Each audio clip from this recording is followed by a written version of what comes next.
Irmãos, nós estamos, com a ajuda do Senhor, cobrindo os eventos da vida de Jesus Cristo em sua ordem cronológica.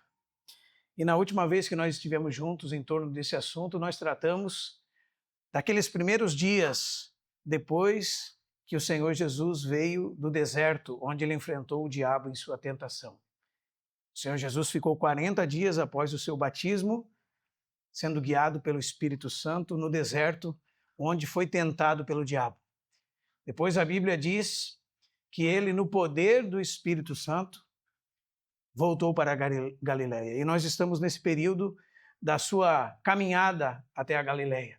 Nós vimos que precisamos incluir aqui esses primeiros capítulos do Evangelho de João, porque aqui nós temos aqueles primeiros dias antes do ministério do Senhor Jesus na Galileia.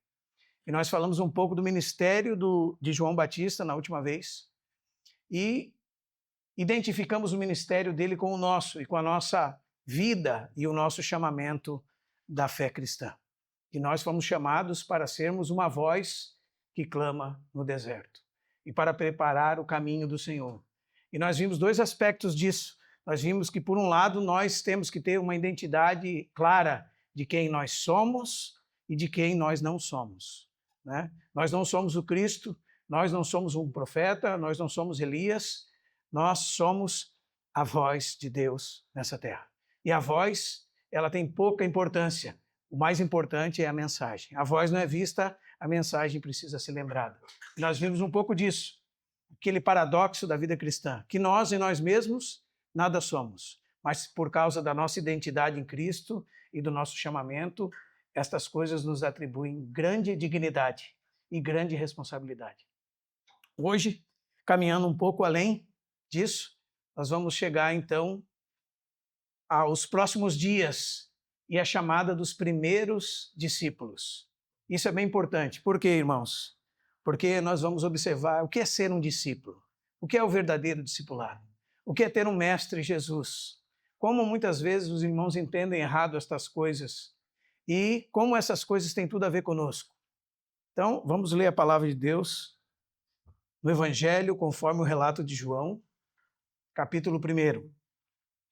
E vamos fazer a leitura do verso 35 ao 51. Vamos tentar essa grande façanha de cobrir todos esses versículos, com a ajuda do Senhor.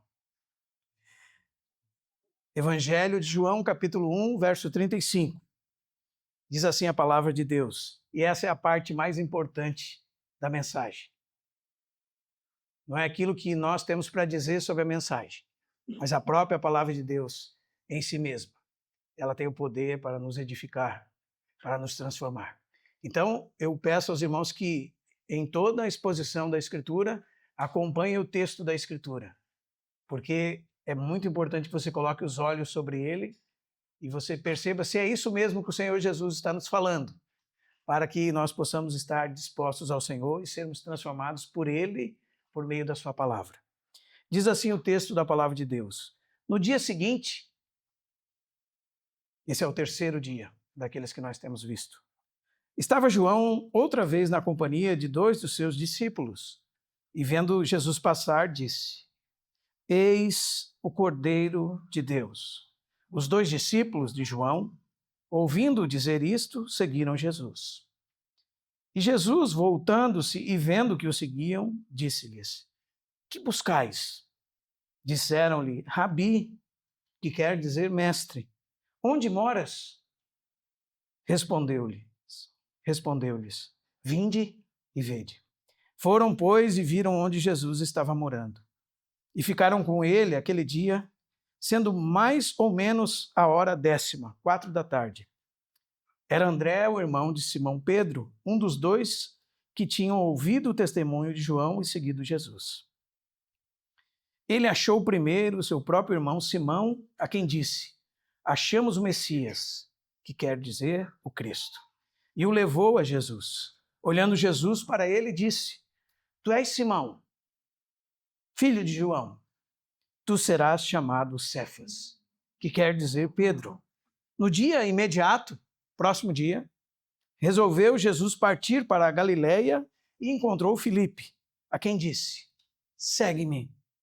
Ora, Filipe era de Betsaida, cidade de André e de Pedro.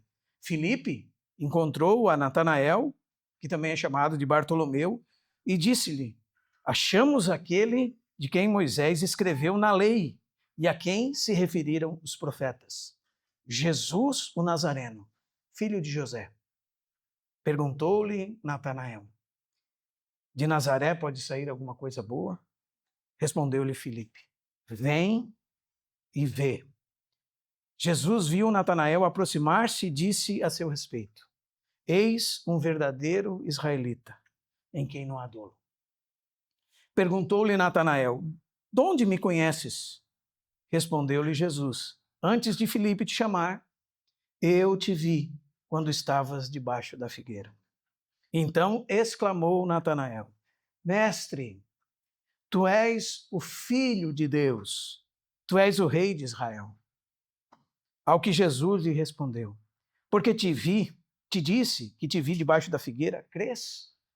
Pois maiores obras do que estas verás.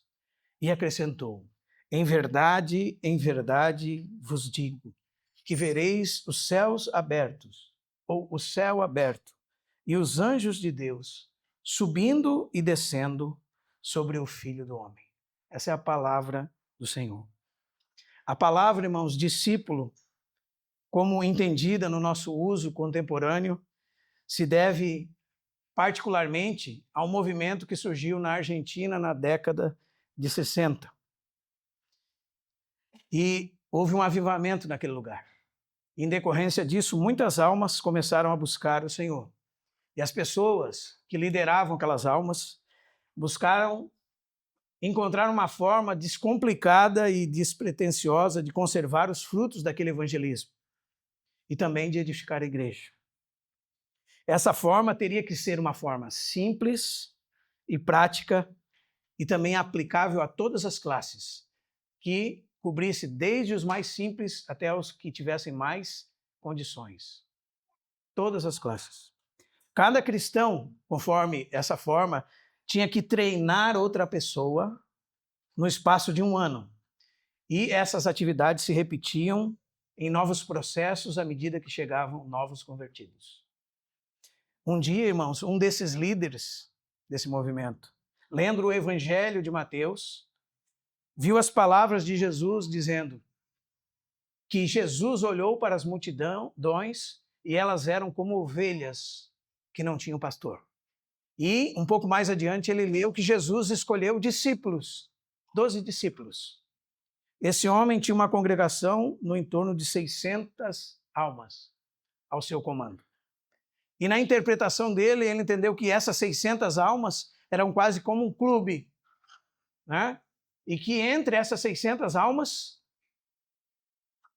ele deveria escolher alguns para treinar. Porque essas 600 almas que faziam parte da sua congregação eram como se fossem as multidões que Jesus disse, como ovelhas que não têm pastor. Então, entre eles, ele escolheu alguns homens e começou a treiná-los. Esse homem, esse líder, deu a vida por esses homens.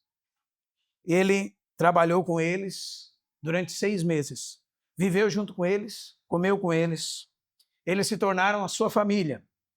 Ele escolheu para ele 12 discípulos. E depois de 6 meses de treinamento, eles começaram a implementar isso através desses que foram treinados a todo o restante da congregação. Esses homens escolheram outros dentro da congregação e passaram 3 anos até se implementar esse sistema dentro de toda a congregação. Essa forma foi tão bem sucedida por eles que se espalhou por diversos lugares e influenciou congregações por todo o mundo. Então, com exceção de algumas pequenas variações e, vamos dizer assim, peculiaridades próprias de cada lugar, esse modelo é o modelo que nós conhecemos como modelo de discipulado. As pessoas em pequenos grupos, espalhadas pela cidade, com seus líderes, com seu treinamento, e que nós vemos por aí. Onde está o erro disso? Sem dúvida nenhuma, não está no evangelizar. Se for evangelizado e pregado a Cristo. também não está na comunhão dos irmãos, se há realmente comunhão genuína em torno de Cristo, né? Sem segundas intenções. Nem mesmo está no treinamento dos membros para o serviço do corpo de Cristo. Sabe onde está o erro aqui, irmãos? O erro está em um indivíduo tentar ocupar uma posição que só pertence a Jesus e fazer para si mesmos discípulos. Aqui está o erro. Porque um só é o nosso mestre e ninguém pode ocupar o lugar dele. Então, o erro nesse irmão constitui-se em ele pensar que poderia ser Jesus neste aspecto que nós estamos falando e fazer o mesmo que Jesus fez, chamar para si mesmos discípulos, treiná-los. E isso, irmãos, pode ter sido de boa intenção ou má intenção. Importa nós observarmos o erro para que nós não caiamos no mesmo, não é? E nós vemos como isso se espalhou demais. Hoje, a concepção da palavra discípulo está, vamos dizer assim, fundamentada nesse pensamento ali. Então nós precisamos retornar à Escritura e ver na Escritura o que é ser um discípulo. E o que é ser um discípulo? Ser um discípulo equivale a ser um cristão. Discípulo é o equivalente da palavra cristão. Se você é um cristão, você é um discípulo. Se você é um discípulo, você é um cristão. E nós já vimos há algum tempo o preço de seguir a Jesus, com aquele texto de Lucas 14, do 25 ao 35. Né? Nós falamos bastante sobre isso. Sobre aquelas renúncias que nós devemos fazer para nos tornarmos discípulos de Cristo e que nós devemos calcular o preço, porque custa tudo. Aquele que não aborrecer tudo o que tem e não deixar de lado tudo o que tem, o Senhor Jesus disse, não pode ser meu discípulo. Amém, meus irmãos? Então, discípulo é sinônimo de cristão. E discipulado? Aí que nós precisamos entender um pouquinho mais. Discipulado tem por trás dessa palavra dois aspectos diferentes. O primeiro deles diz respeito a cada um dos filhos de Deus. Cada um dos filhos de Deus deve seguir a Cristo. Discipulado é o ato de seguir a Jesus. Isso é discipulado. Esse é o discipulado bíblico. Nós somos discipulados a Cristo. Nós imitamos Cristo. E nós precisamos entender o que significa isso. Não é? É aquilo que Jesus disse, aquele que quiser vir após mim, é seguir a Jesus. O segundo aspecto do discipulado é o ato de ajudar outros a seguir a Jesus. E os irmãos vão perceber o seguinte, nessas duas sentenças tem um único objetivo. Essas duas sentenças falam de seguir a Jesus. Você segue a Jesus. Você ajuda outras pessoas a seguir a Jesus. Esse é o discipulado. Esse é o discipulado ao único que nos pode ensinar, que é o Senhor Jesus. Então, o movimento do discipulado, consciente ou inconscientemente, nesse movimento nós temos discipulador, mestre, líder, pessoas ocupando, de uma forma ou de outra, o lugar do nosso mestre. E nós não criticamos pessoas, mas podemos falar que isso não diz respeito à verdade bíblica. A verdade bíblica é que o discipulado é o ato de seguir a Jesus. Amém, meus irmãos? E de ajudar outras pessoas a seguir a Jesus. Bendito seja o Senhor por isso. Então eu penso que esse texto que nós acabamos de ler nos mostra claramente o que são essas duas coisas. Seguir a Jesus, levar pessoas a seguir a Jesus. Porque aqui nós temos os primeiros discípulos de Jesus, seguindo Jesus e levando pessoas a seguir a Jesus. Amém? E nós vamos dividir isso em 3 partes, com a ajuda do Senhor. A primeira delas é a alma que busca. A segunda, o Salvador que busca. E a terceira, aqueles que foram salvos e que levam outros a buscar o Senhor. Bem simples. Nós vamos olhar esse texto nessas 3 perspectivas. Vamos lá então, coloque o olho aí na sua Bíblia. Vamos conferir. Verso 35. Começamos com a alma que busca. No dia seguinte, estava João outra vez na companhia de 2 dos seus discípulos e vendo Jesus passar, disse, eis o Cordeiro de Deus. Veja o que acontece, verso 37. Os 2 discípulos, ouvindo isto, seguiram Jesus. Um discípulo é uma alma que busca o seu mestre. É alguém que procura por Cristo. Desde o início da nossa fé e da fé deles foi isso que aconteceu. Nós enxergamos, eles enxergaram a sua real condição. Porque era isso que João pregava. Arrependei-vos, porque está próximo o reino dos céus. A condição deles era caída, depravada, totalmente perdida. Mas eles, ouvindo o testemunho de João e o testemunho de Jesus e a obra do Espírito, o que foram convencidos? Que eram perdidos, que precisavam ser encontrados. Eles viram o Cordeiro de Deus. Foi apontado para eles: eis o Cordeiro de Deus, aquele que tira o pecado do mundo. Eles viram a Jesus, o único sacrifício provisto por Deus para o perdão dos nossos pecados. Um sacrifício de substituição para que nós pudéssemos ser aceitos por Deus, ser livre dos nossos pecados e, por isso, prontamente, irmãos, foram atrás do seu mestre, como bons discípulos. Foi isso que eles fizeram naquele dia. E o texto segue dizendo, verso 38. E Jesus, voltando-se e vendo que o seguiam, disse-lhes: que buscais? Rabi, que quer dizer mestre, disseram eles. Onde moras? E aqui nós vemos a primeira coisa de uma alma que busca, irmãos. A motivação dessa alma. O que ela deseja. Isso está por trás da pergunta do Senhor a eles. E a pergunta do Senhor a eles é para esclarecer a motivação dos corações. O que buscais? O que vocês desejam? Qual a motivação do coração de vocês ao virem até mim? Sabe o que eles buscavam? O Messias, o Cristo. Eles eram discípulos de João, eles eram da geração que aguardava ansiosamente a vinda do Messias.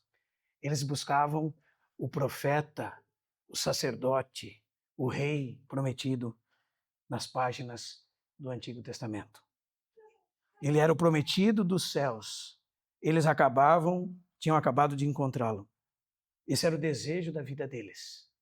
Isso era o que eles buscavam. Agora, se Jesus perguntar para você hoje, irmão, o que você busca? Qual é o que faz você vir até mim?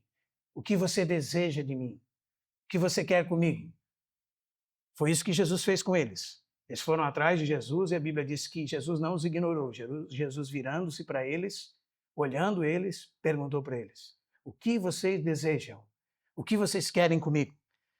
Vocês querem um milagreiro? Vocês querem um simples mestre? Vocês querem alguém que cure as suas enfermidades? Ou vocês querem uma vida me seguindo e morando comigo, habitando comigo todos os dias? O que vocês desejam? Qual é a ocupação do seu coração? É o Senhor Jesus ou as outras coisas que Jesus pode dar? Em todas as religiões de mistério, o que eles buscam? Eles buscam uma entidade espiritual que possa ser manipulada para dar a eles aquilo que eles querem. Isso não é cristianismo. Cristianismo são pessoas que abandonaram suas crenças mundanas, antigas, reconheceram seu pecado e decidiram largar tudo e seguir a Cristo, se tornar discípulos de Cristo. E agora Cristo é o alvo das suas vidas. O que vocês buscam? O que vocês desejam? E veja a resposta deles. A alma que busca, de verdade, deseja estar com Cristo. A resposta deles foi: Rabi, onde mora? Eles querem seguir ele. É isso que esses discípulos querem. Eles querem aprender dele. Eles querem se relacionar com Jesus intimamente.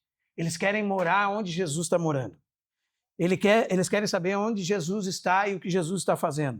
Eles querem morar com ele, querem viver com ele, querem comer com ele, querem dormir no mesmo lugar onde ele dorme. Querem saber mais dele, querem ouvi-lo, querem ter intimidade com ele. Por isso,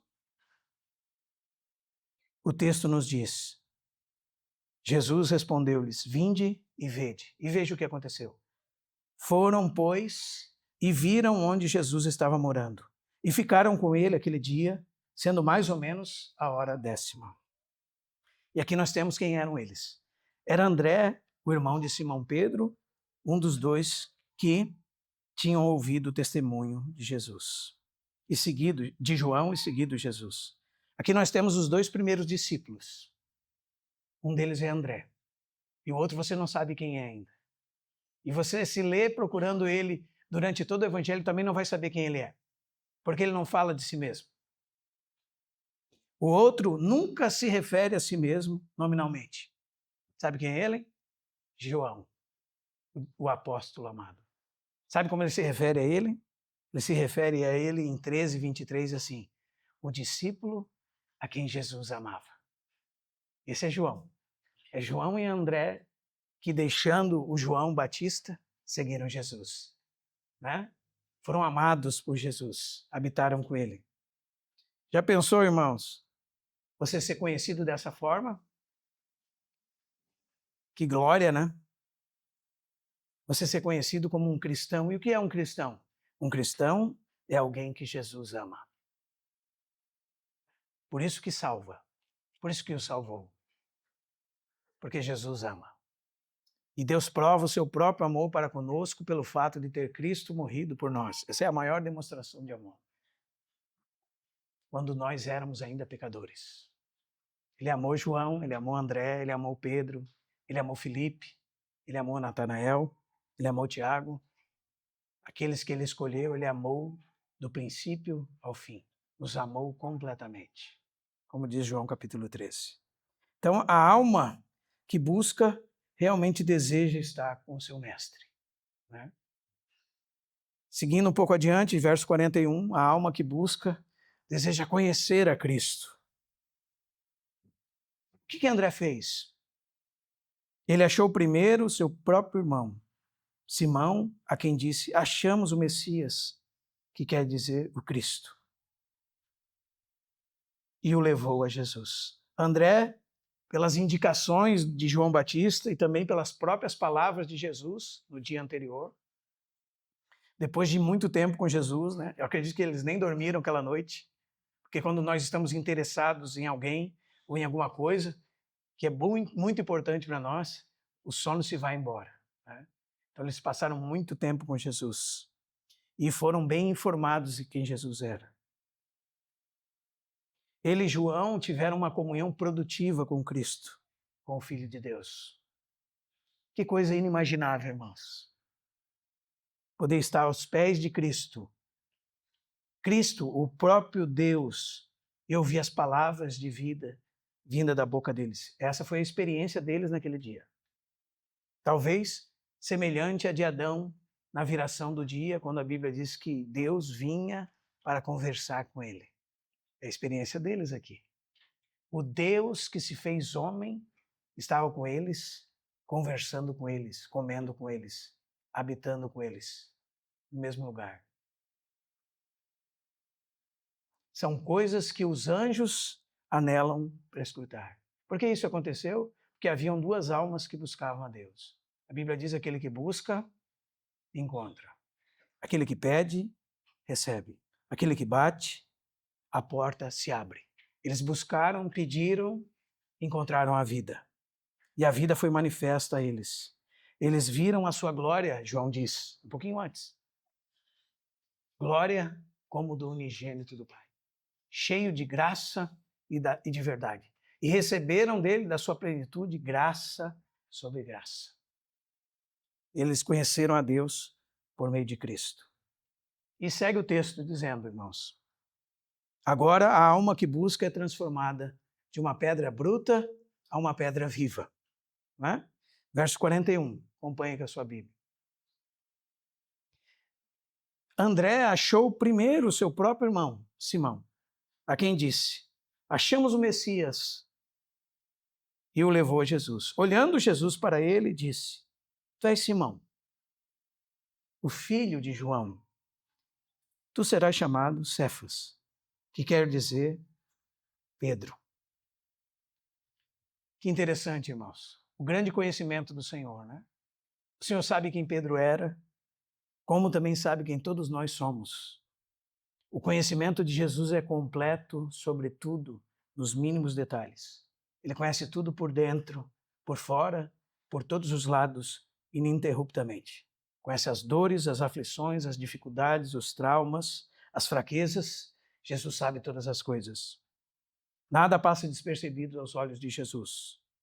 Seus olhos são os olhos como chamas de fogo, olhos de juízo, olhos de verdadeiro discernimento. Ninguém o engana. Ninguém precisa dar testemunho para ele de quem é você, porque ele conhece você melhor do que você mesmo. Mas também são olhos de amor, de compaixão, de misericórdia. Então nós podemos enganar os outros, a Jesus não. Por isso Jesus sabe quem Pedro é, mas também Jesus sabe quem Pedro será. Não só quem ele é. Ele não conhece somente Simão, mas ele tornará Simão numa pedra viva. Então a alma que busca, irmãos, é transformada numa pedra viva. Ele será chamado Cefas, que é a palavra Pedro em aramaico, é o nome de Pedro em aramaico. Então pense com que propriedade Pedro poderia dizer anos depois na sua epístola, aquilo que nós cantamos muitas vezes aqui. Ele se chegou a Cristo. Foi levado por seu irmão André. Né? Depois de muito tempo, ao escrever sua epístola, no segundo capítulo, verso 4 da primeira epístola dele, ele diz: chegando-vos a ele, Cristo, a rocha, a pedra que vive. Ela foi rejeitada pelos homens, mas para com Deus, eleita, preciosa. Vós também, a minha semelhança, poderia dizer ele, como pedras vivas, sois edificados, casa espiritual. Transformados de pedras brutas em pedras vivas para o edifício de Deus. E nesse edifício, irmãos, esse homem é uma pedra de fundamento. Porque nós fomos edificados sobre o fundamento dos apóstolos e profetas. Cristo é aquela grande rocha, os apóstolos, os pilares dessa casa. E nós somos as pedras da edificação de Deus. A alma que busca Cristo é transformada numa pedra viva. Bendito seja o nome do Senhor. Bendito seja o nome do Senhor. Verso 43. A alma que busca sabe quem é Cristo em todas as páginas da Escritura. No dia imediato, resolveu Jesus partir para a Galileia e encontrou Filipe, a quem disse: segue-me. Ora, Filipe era de Betsaida, cidade de André e de Pedro. Filipe encontrou a Natanael e disse: veja o que Filipe já sabia. Achamos aquele de quem escreveu Moisés na lei e a quem se referiram os profetas, Jesus, o Nazareno. Que chamada eficaz, né, irmãos? Uma chamada que produz resultado. Que incrível, né, irmãos? Você já pensou sobre isso? O poder da palavra de Deus, dita pela boca do Filho de Deus. O que ele disse para Filipe? Segue-me. E o que aconteceu? Filipe o seguiu. Não foi isso que aconteceu com Mateus também? Mateus estava sentado na coletoria de impostos, Mateus capítulo 9, verso 9. E a Bíblia diz que Jesus ouviu naquela coletoria e disse a ele: segue-me. O que aconteceu? Ele se levantou e o seguiu. Esse é o poder da palavra de Deus, do chamamento de Jesus. Bendito seja o nome do Senhor. E ao pregar a Natanael, ele disse: achamos aquele a quem Moisés escreveu na lei e nos profetas. Esse é Jesus. Toda a expectativa do Antigo Testamento era o próprio Filho de Deus. Tudo apontava para ele. E Filipe está dizendo: nós achamos aquele que por milênios se esperava. Porque eles eram um povo milenar, diferente de nós, né, irmãos? Que nós estamos sempre com a nossa cabeça no amanhã, no ontem. A expectativa deles vinha de milhares e milhares de anos, passada de pai para filho. Um dia chegará o Messias. Um dia virá o Messias. Ele libertará o seu povo dos pecados deles. O seu nome seria Jesus. Ele os livraria dos pecados. Ele é o Filho de Deus, o Filho do homem, o sacrifício vivo, o Cordeiro de Deus que tira o pecado do mundo, aquele que batiza para dentro do Espírito Santo, o noivo, o grande Senhor de todos, o Senhor Jesus Cristo. Eles estavam eletrizados naqueles dias, esperando ele. Né? Nós achamos ele. Filipe está dizendo a Natanael. Nós o encontramos. Bendito seja o nome do Senhor.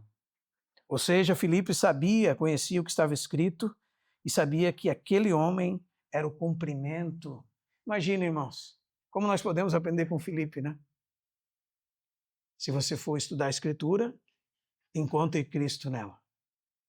Porque se você não encontrar Cristo nela, você não encontrou nada.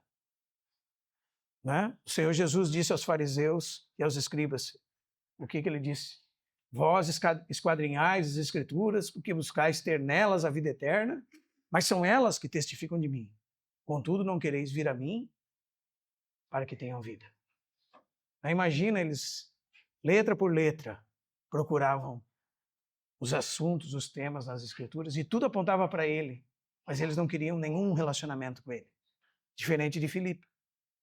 Filipe queria estar com ele. Amém, irmãos? Será que você e eu conseguem encontrar Cristo nas páginas do Antigo Testamento? O Cristo dos Salmos, o Cristo da criação, o Cristo do Êxodo, o Cristo dos sacrifícios em Levítico, o Cristo na boca dos profetas, o Espírito de Cristo falando na boca dos profetas, apontando para Ele, Ele como o cumprimento de todas as coisas, o sim e o amém de Deus, estando somente nele. Foi isso que Filipe viu. Siga a sua Bíblia, irmão. Verso 46. Perguntou-lhe Natanael, precisamos tocar algumas coisas aí. De Nazaré pode sair alguma coisa boa? Respondeu-lhe Filipe, vem e vê. Esse verso nos faz pensar na expectativa elevada que os homens têm, como são enganados por ela.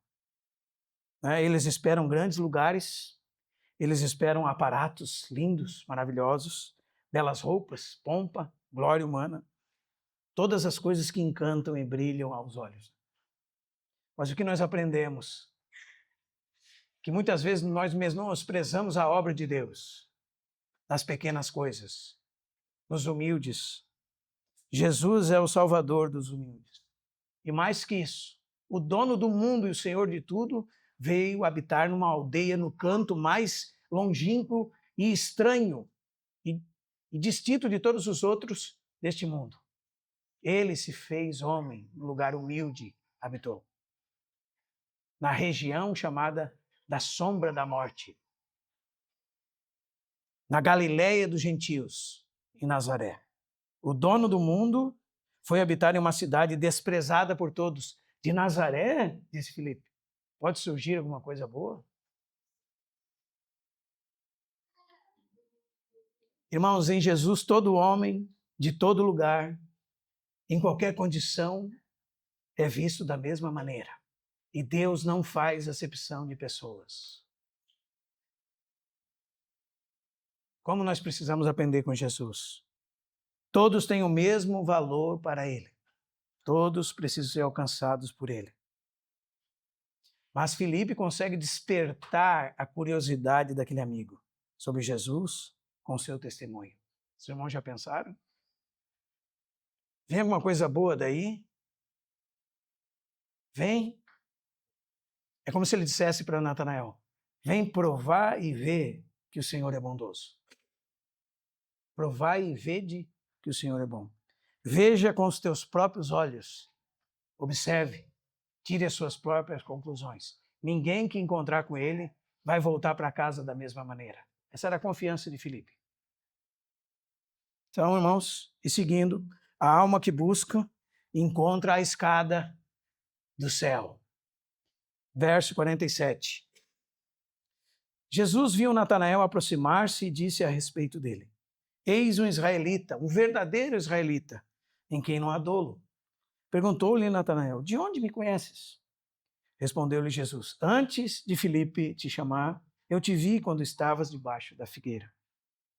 Então exclamou Natanael, mestre, tu és o Filho de Deus. Veja, já está se cumprindo o propósito do Evangelho de João. Porque o propósito do Evangelho de João é apologético e evangelístico. Está lá no capítulo 20, verso 31. Né? Estas coisas vos escrevemos para que creiais que Jesus é o Filho de Deus. Né? Todos esses sinais foram escritos para que creiais que Jesus é o quem? Isso que Natanael acabou de dizer. Jesus é o Filho de Deus. E crendo, recebais vida em seu nome. Esse é o propósito do Evangelho de João. Já está acontecendo aqui. Né? João está provando na vida daqueles primeiros discípulos a eficácia do testemunho de Jesus. Amém, irmãos? Se você quer conhecer Jesus, leia esse Evangelho e você descobrirá quem é Jesus. Mestre, tu és o Filho de Deus, tu és o Rei de Israel, ao que respondeu Jesus. Porque te vi debaixo da figueira, crês? Pois maiores coisas do que essas verás. E acrescentou, em verdade, vos digo que vereis o céu aberto e os anjos de Deus subindo e descendo sobre o Filho do Homem. Primeiro, Natanael, perceba, irmãos, está entre os primeiros 6 discípulos. E ele é chamado por Deus aqui de um verdadeiro israelita. O que significa isso? Alguém que não cumpria somente ordenanças exteriores, mas sem hipocrisia buscava com sinceridade de coração. Era alguém, como diz Paulo em Romanos, que era judeu interiormente. Não era judeu para louvor dos homens, mas buscava a glória de Deus. Alguém que realmente buscava o reino de Deus, que sinceramente servia a Deus e aguardava a redenção de Israel, aguardava o Messias. Quando Natanael pergunta ao Senhor de onde ele conhece, é surpreendido com a resposta. Por que será? Jesus sabia mais a respeito dele do que ele mesmo. Jesus sabia tudo sobre ele. Jesus viu ele quando ninguém mais podia ver ele. Jesus observou o que ele estava fazendo. Jesus sabia do seu passado, Jesus sabia como sabia de Pedro. Aqui se repete. Jesus conhecia o mais profundo do coração. Era assim que Jesus conhecia a Natanael. E a frase é, antes de Filipe te chamar, eu te vi quando estavas debaixo da figueira. O que aconteceu debaixo daquela figueira? Ninguém sabe. Né? Alguns pensam que, pela tradição, os israelitas viam a figueira como o reino de Deus, uma figura do reino de Deus. Né? E pensam que esse homem podia estar no secreto, em algum lugar, deitado debaixo de uma figueira e sonhando com a vinda do reino de Deus, ou orando pela vinda do reino de Deus. É possível. Também é possível, como há um dicionário antigo siríaco, como atestou John Gill, que esse menino pode ter escapado da morte dos inocentes que Herodes mandou matar, por sua mãe ter escondido ele embaixo de uma figueira. Né? E Jesus sabia daquela criança debaixo da figueira. Mas isso são só conjecturas. O que é fato é que Jesus conhecia algo sobre Natanael, sobre ele mesmo, sobre tudo o que ele havia vivido, sobre todos os seus dias, sobre todas as suas palavras em secreto. Jesus sabia tudo sobre ele. Jesus viu quando ninguém o tinha visto. E isso espantou aquele homem. Somente Deus, pensava ele, poderia ter me visto naquele lugar. Não havia nenhum homem comigo naquele lugar.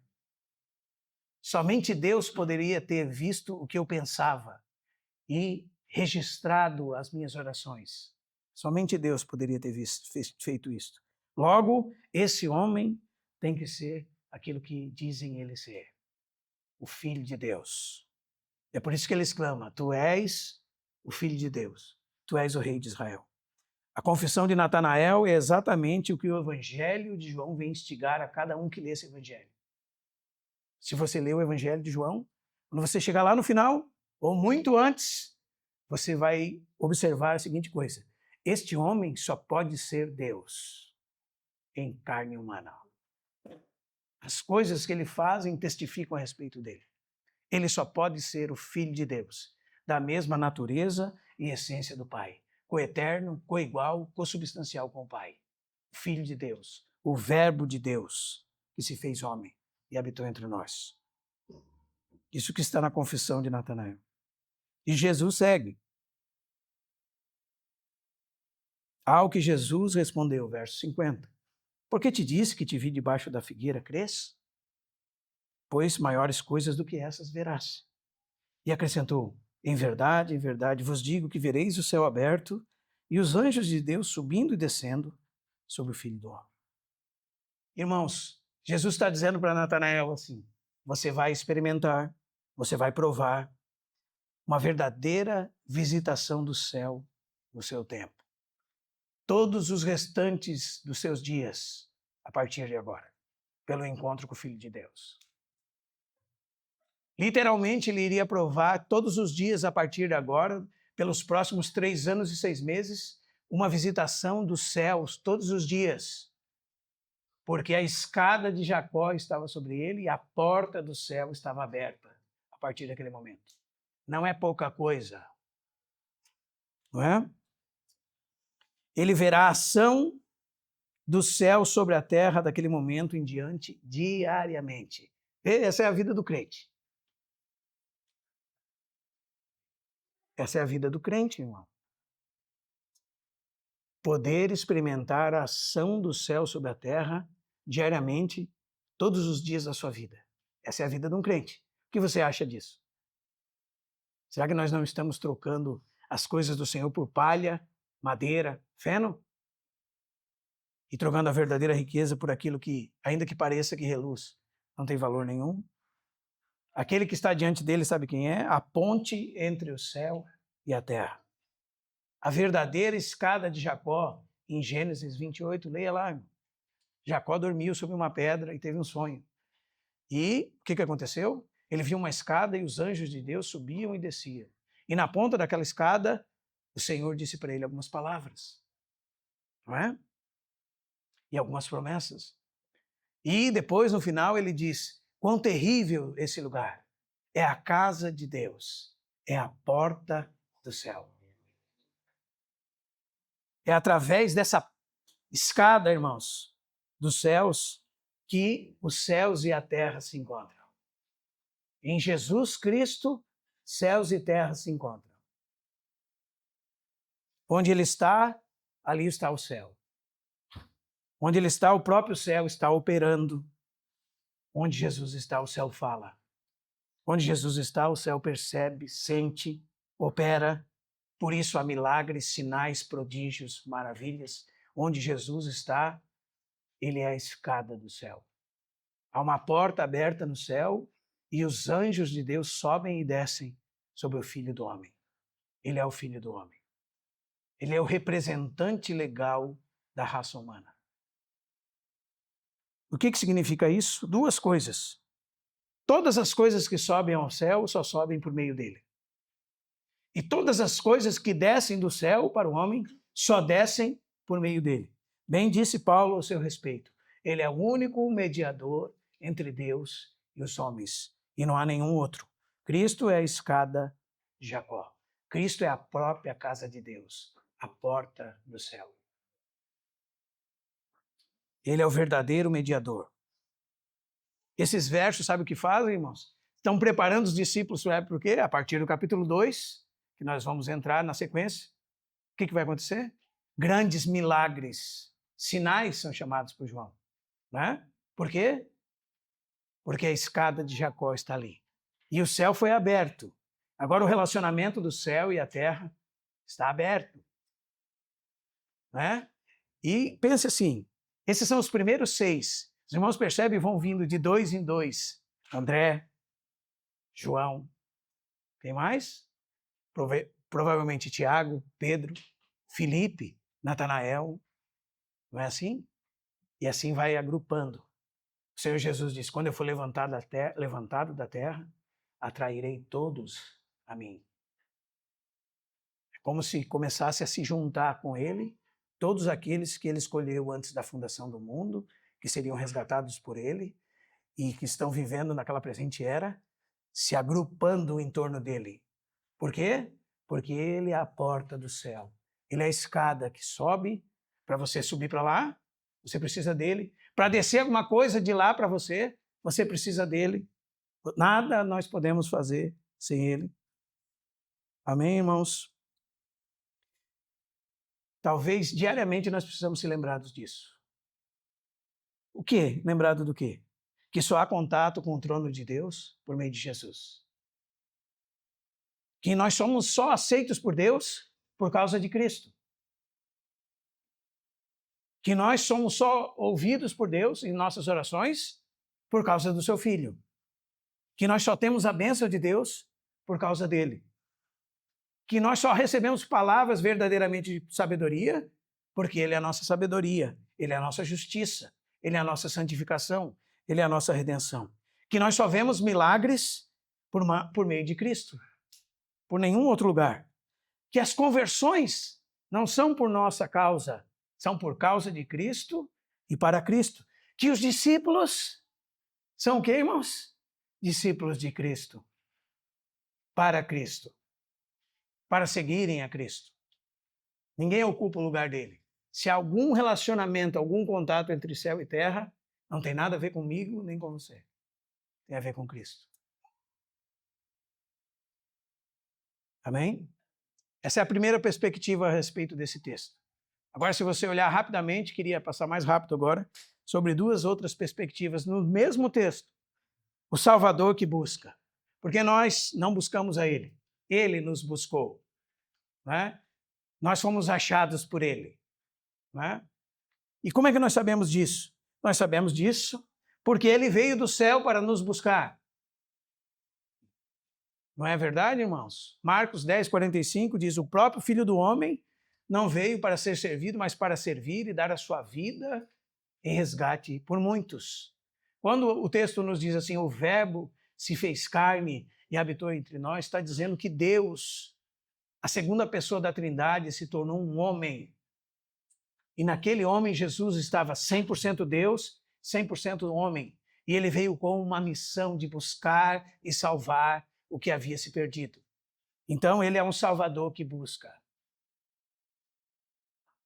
E ele nos encontrou. Ele veio para isso.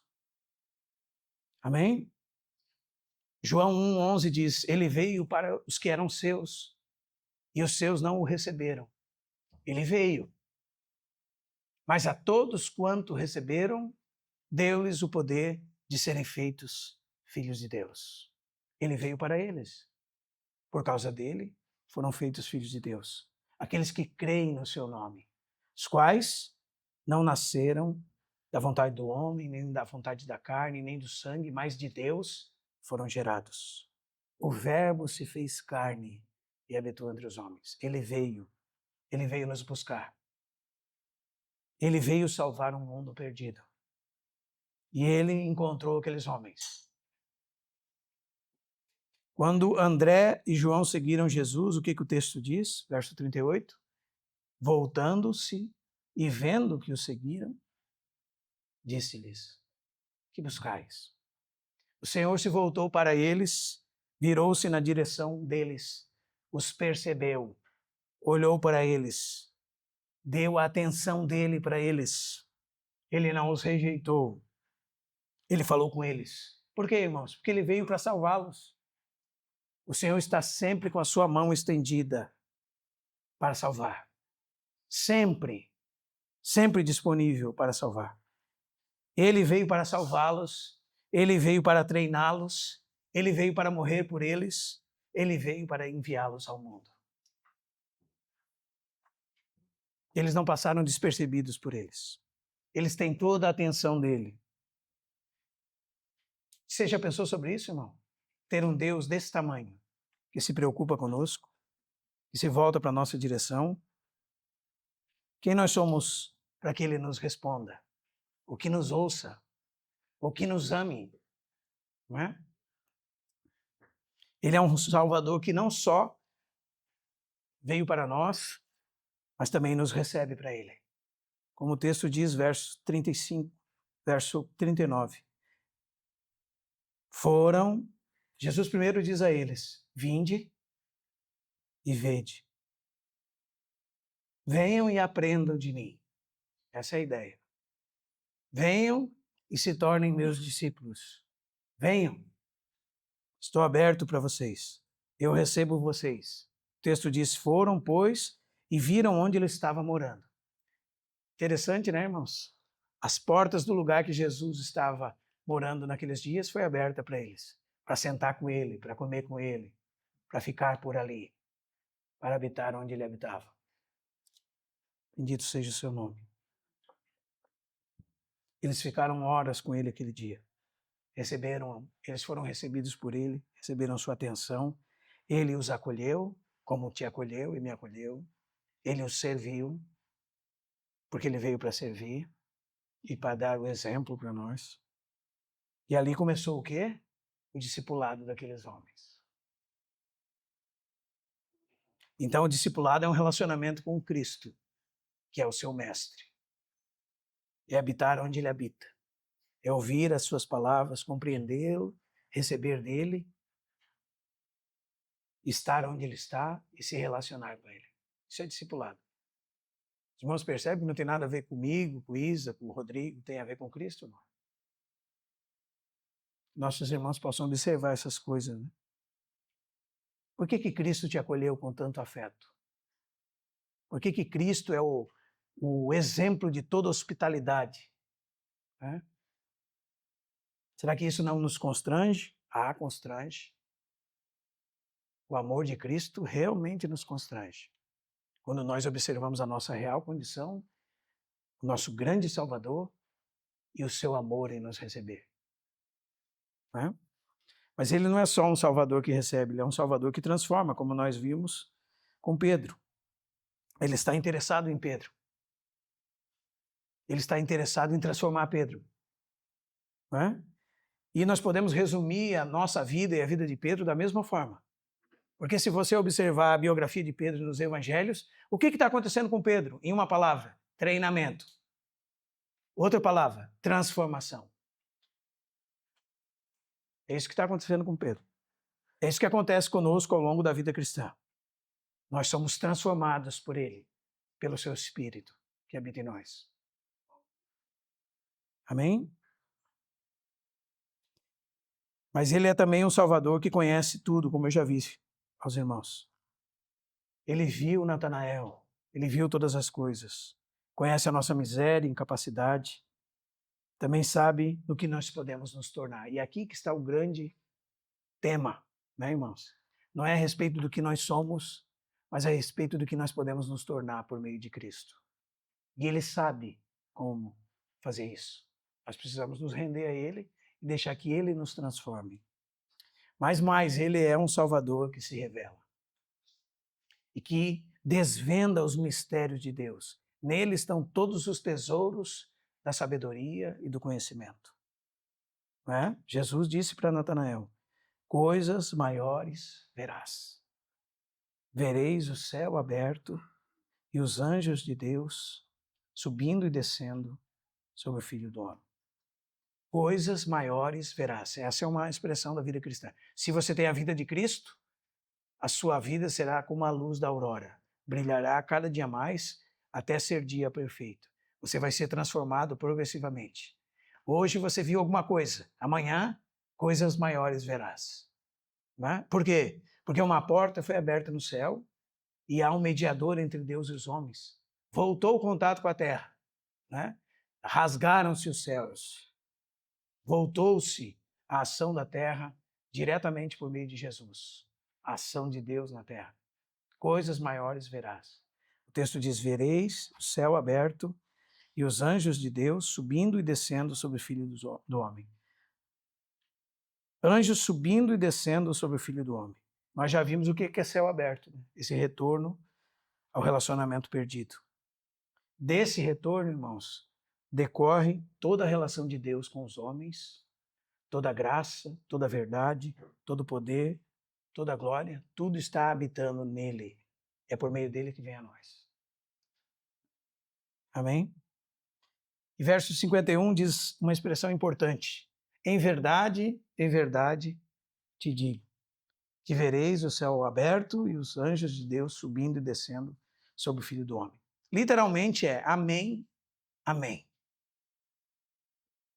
Essa é a primeira vez que aparece essa expressão no Evangelho de João. O que significa isso? A gente sabe bem o que é amém em relação a nós, né?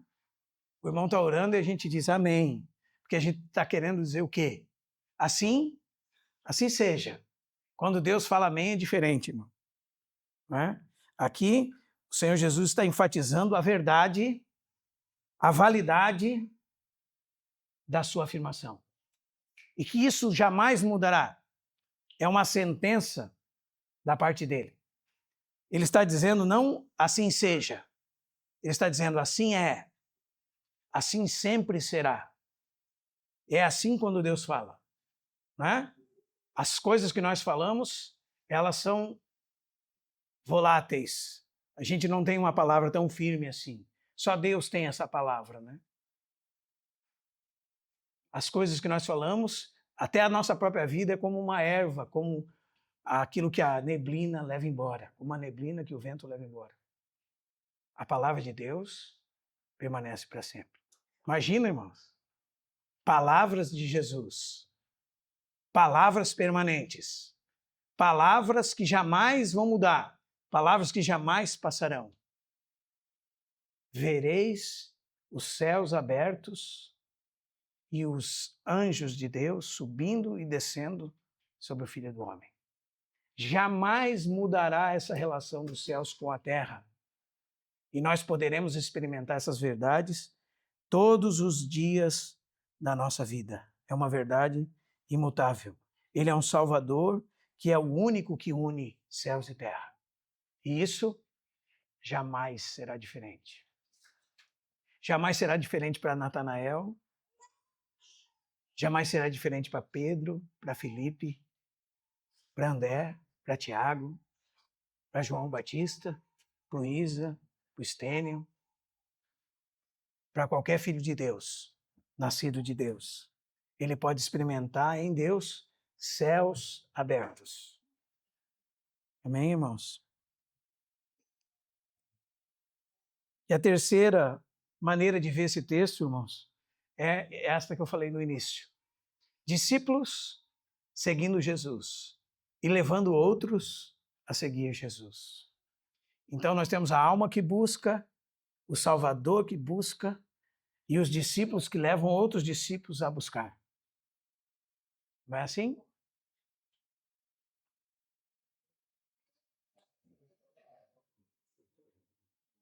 O primeiro desses discípulos quem é? Há um que você talvez não identifique como discípulo, mas reconheceu que Jesus tinha primazia sobre ele e que ele era servo de Deus e que não era digno nem de, curvando-se, desatar as correias das sandálias de Jesus. Que diz que Jesus era o Cordeiro de Deus, o Filho de Deus, o noivo, o batizador com o Espírito Santo. Diz que ele que deveria crescer e ele mesmo deveria diminuir. Cristo crescer, ele diminuir. E que apontava a Cristo.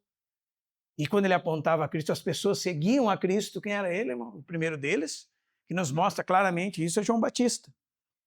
O primeiro verso que nós lemos diz, no dia seguinte, estava João Batista na companhia de 2 dos seus discípulos e vendo Jesus passar, disse, eis o Cordeiro de Deus que tira o pecado do mundo. Então, se nós apontamos a Cristo, Cristo ganha discípulos e se nós tínhamos pretensões de termos discípulos, acabamos de perder os discípulos, não é?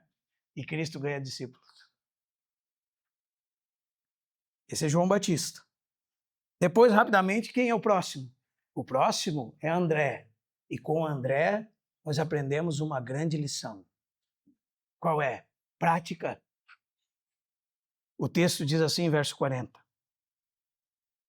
André, o irmão de Simão Pedro, um dos 2 que tinham ouvido o testemunho de João e seguido Jesus, era André. Verso 41. Ele achou o quê? Quem que ele achou primeiro? O seu próprio irmão. E disse, achamos o Messias, que quer dizer o Cristo. E o levou até Jesus. Que coisa linda, irmãos. Hã? Ele buscou conduzir a própria família a Cristo. Em primeiro lugar. Hã? Interessante, né? Essa foi a prioridade da vida dele. Pedro. Onde é que está o Pedro? Ele precisa ouvir isso. Ué, irmão, mas não era melhor ir para a África? Se André dissesse assim, não, eu tenho que ir para a África pregar. Não, eu tenho que ir para uma tribo indígena pregar. E a família inteira indo para o inferno. Não funcionou assim. Não funcionou assim. Né? Um discípulo que quer levar outro discípulo a Jesus, começa por onde? Começa pelo teu irmão. Começa pela tua mãe, pelo teu pai, pela tua avó, pelos teus filhos, pelos teus parentes. Assim como o exemplo de André está ensinando, né? Discípulos que levam outros a buscar Jesus e se tornarem discípulos de Jesus. Esse é o verdadeiro discipulado. Não é verdade, irmãos? Em primeiro lugar, o que aconteceu? Ele achou seu próprio irmão. E o que fez? O texto diz, e o levou até Jesus. Levar pessoas a Cristo. Quem são essas pessoas? Começa pela tua casa. Começa pelo teu marido, pelo teu filho, pela tua esposa. É sua responsabilidade. Não é verdade, irmãos? Pense no caso do Gadareno, por exemplo. Aqui temos um exemplo claro. Ele foi liberto por Cristo. E o que ele mais desejava era seguir a Cristo. Ele achava que tinha que pular para o barco, para dentro do barco e ir para outra margem já com Jesus e dali, por onde tu fores, Senhor, eu vou morar contigo. Mas Jesus mostrou para ele que a maneira certa de servir Jesus era fazer o quê? Jesus disse para ele em Marcos 5,19: vai para a tua casa, para os teus, anuncia-lhes tudo o que o Senhor te fez e como teve compaixão de ti. Começa pela tua família. Começa pelo mais próximo. Esse é o alvo primeiro do teu evangelismo. Os irmãos percebem, irmãos? Antes de querer ganhar, o vizinho também é importante. Não é? O primo também é importante, o parente mais distante também é importante. Né? Vamos ir para a África também é importante, né? Mas começa com a tua casa, os teus vizinhos, depois, no princípio de Jerusalém, Judéia, circunvizinhanças, Samaria, até os confins da terra. Começa onde tu mora. Começa com a tua mãe, com teu pai, com teus filhos, com a tua família. Aqui que começa a missão de fazer discípulos. Ele primeiro foi buscar seu irmão. E quando ele buscou seu irmão, ele pregou que tinha encontrado a Cristo. Os irmãos entendem, irmãos? Ele encontrou o remédio da alma perdida. Como ele encontrou o remédio, a cura, ele foi levar o enfermo mais próximo dele, essa mesma cura. Cristo Jesus. Em segundo lugar, você vai perceber aqui que André nos ensina outra lição. André é um coadjuvante. É uma pessoa que quase não aparece, não é? Mas ele ganhou o apóstolo Pedro. O que isso nos ensina? Isso nos ensina, irmãos, que Deus usa as pessoas desconhecidas. As pessoas que ninguém acha que são alguma coisa para fazer grandes coisas. Se você pensar bem, você conhece alguns nomes que eu vou dizer aqui. D.L. Moody, um evangelista de milhares de almas. Não é? George Warfield, Benjamin Warfield, Spurgeon, Jonathan Edwards. Todos esses homens você conhece. Você conhece os desconhecidos que ganharam essas pessoas para Cristo? Não, esses são o André. Eles levaram esses homens a ser discípulos de Cristo. Não é verdade, irmãos? São famosos eles? Não, são sim. Só que em outro lugar, não no seu hall da fama. No hall da fama do céu são. São homens que a Bíblia diz em Hebreus 11 que o mundo não era digno.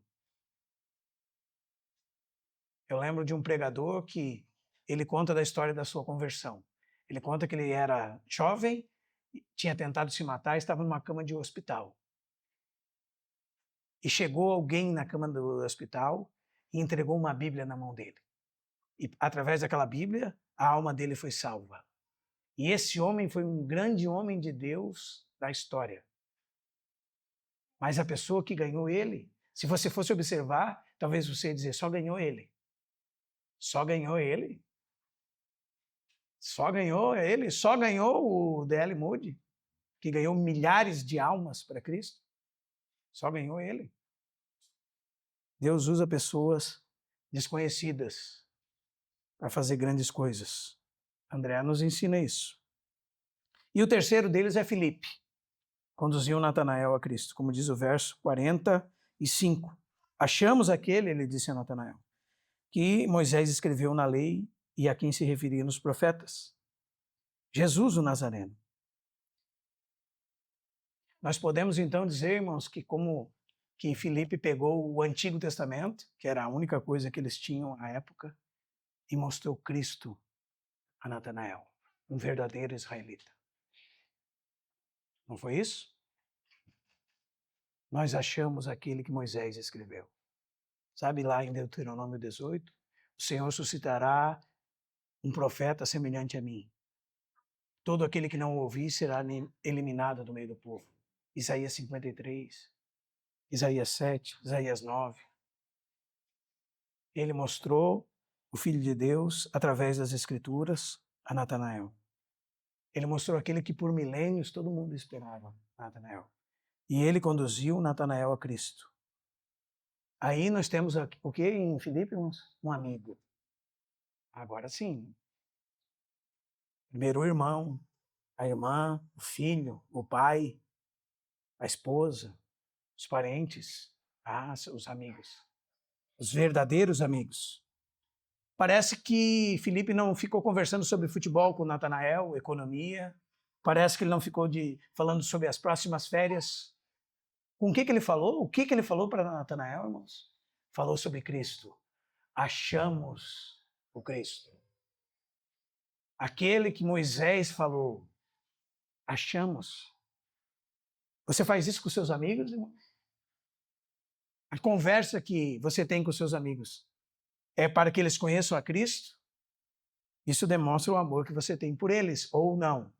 Né? Achamos aquele que Moisés escreveu. Sabe por que Filipe fez isso?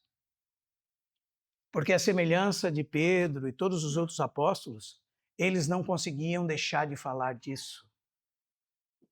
Esse era o assunto que estava no coração deles e permeava os seus lábios. Eles não conseguiam parar de falar disso. Aliás, quando eles foram presos pelo Sinédrio, qual foi a resposta deles ao Sinédrio, quando o Sinédrio disse para eles assim: nós vos proibimos expressamente de falar do nome de Jesus, de pregar nesse nome. O que eles disseram? Atos 4:20. Não podemos deixar de falar das coisas que temos visto e ouvido. Os irmãos percebem, irmãos? Filipe vem e segue-me. A partir daquele momento, no treinamento dele, céus abertos, durante 3 anos e 6 meses. Eles viram, como João disse na sua primeira epístola, o que era desde o princípio, o que temos visto com os nossos próprios olhos, o que contemplamos, as nossas mãos apalparam com respeito ao verbo da vida. Eles viram, ouviram, apalparam. Eles não poderiam deixar de falar daquilo que tinham visto e ouvido. Se nós nos encontramos com Cristo, como é que nós encontramos com outros e falamos um monte de besteiras, irmão?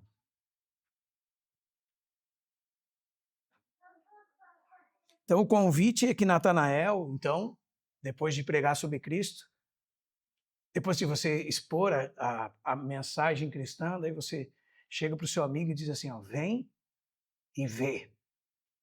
Pode provar. Experimente na sua própria experiência. Cristo é algo real.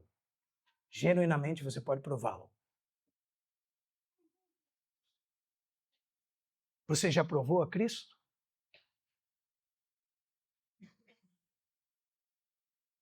Verdadeiramente não de ouvir falar? Então eu encerro, irmãos, com Mateus 28:18. Todo mundo sabe de cor, né? Uma sentença. Toda autoridade me foi dada nos céus e na terra. Ide, fazei discípulos de todas as nações, batizando-os em nome do Pai, do Filho e do Espírito Santo, ensinando-os a guardar todas as coisas que vos tenho ordenado. E a promessa: e eis que estou convosco todos os dias até a consumação do século. O que nós devemos fazer? Seguir a Cristo, levar outras pessoas a seguir a Cristo, começar com os nossos entes queridos.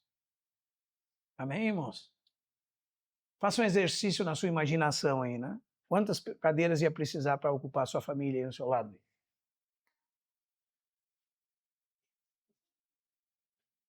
Você não está preocupado com a vida deles? Quantos precisariam? Quantos dos seus parentes estão ouvindo um monte de bobagem agora no domingo à noite? Ou estão num clube? Ou numa reunião que não glorifica o nome de Deus? Ou numa roda de amigos, talvez se embebedando, se embriagando, dançando, rumo ao abismo? Né? Essas são nossas preocupações. Amanhã, não hoje, porque hoje você está aqui ouvindo a palavra de Deus. Pode ser que você espere a semana toda, próxima semana você ouve um pouquinho mais da palavra de Deus. Né? Quantos lugares precisa aí ao redor de você para para acomodar a sua família? Quantos são? Cabe todo mundo aqui, será? Talvez de uma família só já não caiba aqui dentro. Né? Como é que está o propósito no nosso coração referente a estas coisas? Apresentar diante deles Cristo Jesus crucificado. Expor diante deles o Evangelho. Mostrar que Ele é o remédio da alma. Tudo aquilo que o homem precisa é render-se a Ele, ser discípulo dEle, segui-lo. Aí, a partir daquele momento, ele tem uma vida de céu aberto. Né? Tudo aquilo que está em Cristo está disponível para ele. Tudo, todas as coisas, todas as bênçãos espirituais nas regiões celestiais. Qual é o seu parente que está bem? Ah, ele está muito bem, ele tem muito. Ah, ele está muito bem porque tem muito dinheiro, é verdade? Essa é a régua de medir de estar bem? Que coisa terrível. Primeiro, porque tudo aquilo que essas pessoas têm não vão pagar nenhum sopro a mais de vida para elas. Né? E nós temos um tesouro que perdurará para toda a eternidade. Um bem precioso. O mais precioso de todos os tesouros. E uma coisa nós podemos também averiguar, irmãos, considerar. Por que Jesus nos ama tanto e nós estamos aqui? Isso não nos faz melhores do que todos esses que estão à nossa volta perdidos? Não sei. Como dizia aquela canção antiga, né? Porque Jesus me ama, eu não posso explicar. Mas a canção continua, mas também a ti te chama, pois deseja te salvar. Então, não tem nada a ver conosco, né? Quem está pregando não é melhor do que quem está ouvindo. Todos precisamos do mesmo Deus, da mesma salvação, do mesmo Cristo, para que nós possamos habitar na glória. Nós possamos realmente ser declarados justos diante de Deus. Que o Senhor nos ajude, irmãos. Amém? Não esqueça. Que bênção, né? Podermos ver esse texto e ver o que é ser um verdadeiro discípulo. É uma alma que busca. É uma alma que leva outras a buscar a Cristo. Você é um verdadeiro discípulo. Vem aos perdidos e edifica os crentes. Ele só busca porque foi buscado. Porque tem um Salvador que busca. O Senhor nos ajude. Vamos orar. Querido Senhor, muito obrigado pela Tua palavra, Senhor. Nós sabemos que ela não volta vazia. Nós pedimos que o Senhor encaminhe a Tua palavra, Senhor. Que nós possamos ser verdadeiros discípulos. Que ao ouvir a Tua voz, possamos Te seguir, Senhor. Habitar contigo, morar contigo. Estar interessados em ter um relacionamento contigo. Senhor, estar ocupados com nossos familiares, com nossos amigos, para que eles conheçam a Ti, o único Deus verdadeiro. Que conheça o Teu Filho Jesus, a quem Tu enviaste, Senhor. Senhor, que os nossos amigos, parentes, todos que estão à nossa volta, possam Te conhecer, Senhor. Que nós não atrapalhemos a Tua obra, Tua bendita obra, que é o Senhor que opera, Senhor, essas maravilhas em nós. Ajuda-nos, Senhor. Coloca dentro do nosso coração o senso de responsabilidade, para que nós possamos investir tempo em oração, em comunhão, na pregação da tua palavra, para que pessoas possam ser ganhas para ti, Senhor. Livra-nos do mal. Livra-nos das distrações, Senhor, nessa batalha pela nossa mente, que tem sido travada, Senhor, nesses dias. Ajuda-nos a estar concentrados em Ti e voltar, Senhor, toda a nossa vida para Ti. Que verdadeiramente nós possamos entender o preço de sermos Teus filhos e a glória de sermos Teus filhos, Senhor. Para ver que, Senhor, não tem nada mais maravilhoso do que isso. Conhecermos a Ti e prosseguirmos em Te conhecer. Nessa escola chamada Escola de Cristo. Nós possamos ser verdadeiramente discípulos e não tenhamos nada à Tua frente, Senhor. Que nós possamos dar testemunho da verdade por onde quer que nós passemos, Senhor. Ajuda cada um dos irmãos, Senhor, ajuda cada um dos filhos, até mesmo das crianças, Senhor, a se tornarem Teus discípulos. Que possamos ver nossos filhos se tornando Teus discípulos. Possamos ver nossos irmãos de sangue se tornando Teus discípulos. Nossos parentes, nossas mães, pais, Senhor, nossos amigos, as pessoas do nosso trabalho. Senhor, que como Tu fizeste com esses homens simples da Galileia, Senhor, de Nazaré, de Cafarnaum, Senhor, de Caná da Galileia, Senhor. Homens muitos iletrados, pescadores, e que revolucionaram o mundo. Que o Senhor também possa fazer através de nós. Porque, Senhor, é Tu que fazes. E não tem a ver conosco, mas com Teus propósitos, Senhor. Nós Te pedimos que toda essa disposição de coração possa ser vista em nós. Que o Senhor nos conceda aquilo que Tu desejas, Senhor. Possa habitar em nós as afeições de Cristo, Senhor. Para que nós possamos verdadeiramente estar interessados com a Tua glória, Senhor. Para cumprir a Tua vontade.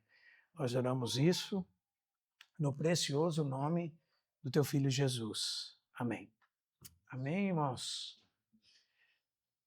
Terça-feira, com a ajuda do Senhor, se o Senhor nos der vida, teremos a nossa reunião de estudo. Tem sido uma benção. Talvez se o irmão lá na Argentina, naquela época, tivesse estudado sobre a interpretação bíblica, e não estou brincando, consideraria que uma narrativa, normalmente você nunca pode se colocar no lugar de Cristo. Não é? E nós evitaríamos muitos problemas que hoje nós temos que resolver. Então, estudar a Bíblia e entender a Bíblia é muito importante. Então, não perca de estar conosco. E vai ser uma bênção na terça-feira, porque nós vamos ensinar os irmãos como reter os conteúdos na nossa mente. Como é que funciona isso? Sexta-feira tem sido uma bênção, nós temos recebido testemunhos das nossas orações, da comunhão da igreja, uma reunião que não substitui a sua devoção pessoal, pelo contrário, né? É algo que se soma a vida de cada um dos membros, todos reunidos, e o nosso Cristo se torna grande, né?